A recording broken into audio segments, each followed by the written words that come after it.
जय श्री राम।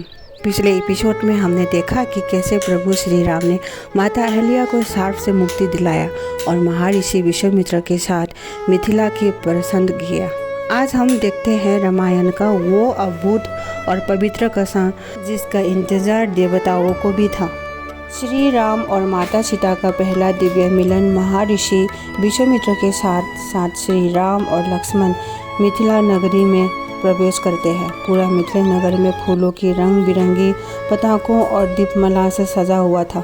गलियों में मंगल गीत गूंज रहे थे और हर चेहरे पर उत्सव की खुशी थी, क्योंकि महाराज जनक ने राजकुमारी सीता के स्वयंवर का आयोजन किया था। मिथिला की सुंदरता देखकर लक्ष्मण मुस्कुराकर बोले, भैया ये नगरी कितनी सुंदर और पवित्र है। श्री राम ने कोमल मुस्कान के साथ कहा, लक्ष्मण यहाँ जहाँ धर्म सत्य और भक्ति का वास होता है वहाँ प्रकृति स्वयं अपनी सुंदरता बिखेर देती है। इसी समय राजकुमारी सीता अपनी सखियों के साथ पुष्प भट्टिक में माता गौरी की पूजा करने आए थे। भट्टिका सुगंधित फूलों से महक रही थी। मधुर पक्षियों की चर्चा और मंद हवा का स्मरण पूरे वातावरण को दिव्य बना रहा था।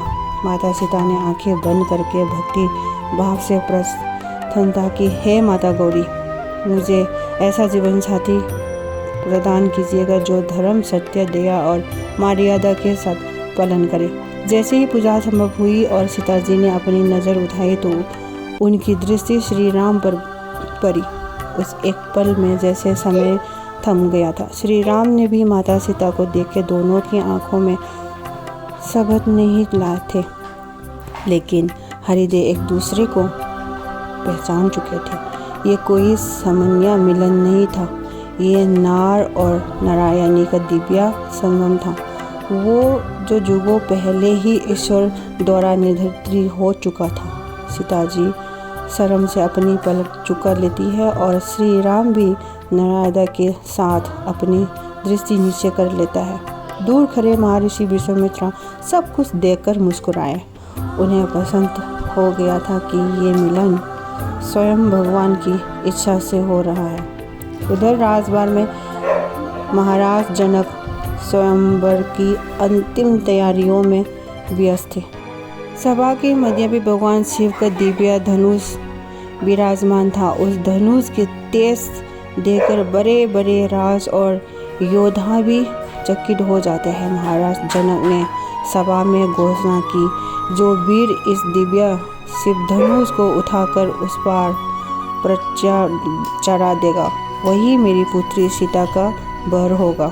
ये घोषणा सुनते ही भारत के कोने कोने अनेक राजा राजकुमार और महान योद्धा मिथिला पहुंचने लगे। सबके मन में सिर्फ एक ही प्रश्न था, क्या कोई इस दिव्य शिव धनुष को उठा भी पाएगा? और इस सब के बीच प्रभु श्री राम शांत और विनम्र भाव से सब कुछ देख रहे थे। न उनके चेहरे पर गर्व था, न किसी प्रकार का अहंकार, सिर्फ मर्यादा, विनम्रता और दिव्य तेज। अगले एपिसोड में क्या श्री राम भगवान शिव का दिव्य धनुष उठा पाएंगे? क्या माता सीता का स्वयंवर सफल होगा या फिर सभी राजा निराश होकर लौट जाएंगे?